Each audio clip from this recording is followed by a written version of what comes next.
Hi everyone, it's Nathan, and I decided to do my reciting speech from Captain Coons from Pulp Fiction. I do want to give a little caveat here, as in I'm wearing my old uniform from when I was in the service, so I'm by no means was I a captain.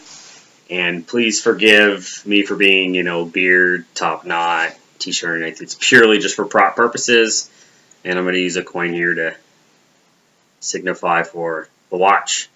So, let's get started. Hello there, little man. Boy, I sure heard a bunch about you. See, I was a good friend of your dad's. We were in a Hanoi pit of hell together for over 5 years. Hopefully, you'll never have to experience this yourself. But when two men are in a situation like me and your dad were, for as long as we were, you take on certain responsibilities of the other. If it had been me who had not made it here, Major Coolidge would be talking right now to my son Jim. But the way it turned out is I'm talking to you. Butch, I got something for you. This watch I got here was first this watch I got here was first purchased by your great grandfather during World War. It was bought in a little general store in Knoxville, Tennessee, made by the first company to ever make wristwatches. Up till then, people just carried pocket watches.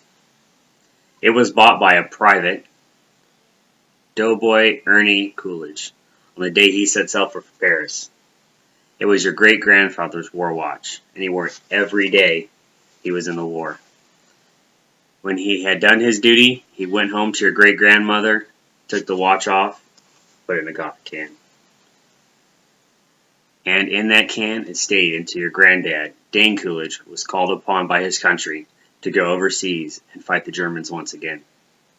This time, they called it World War II. Your great-grandfather gave this watch to your granddad for good luck. Unfortunately, Dane's luck wasn't as good as your old man's. Dane was a Marine, and he was killed, along with other Marines, at that battle on Wake Island. Your granddad was facing death. He knew it. None of the boys had any illusions about ever leaving that island alive.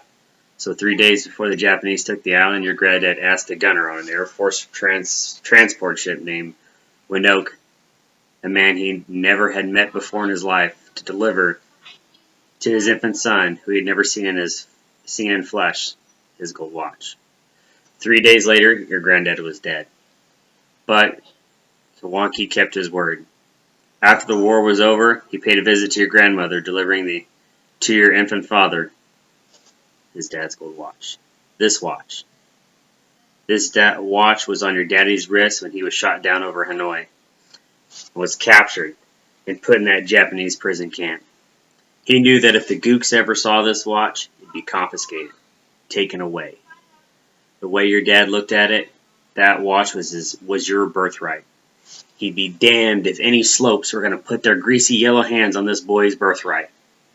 So he hid it in one place he knew that he could hide something. His ass.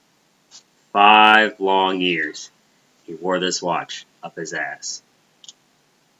And then he died of dysentery. He gave me the watch. I hid this uncomfortable hunk of metal up my ass 2 years. Then after 7 years, I was sent home to my family. And now, little man, I give this watch to you.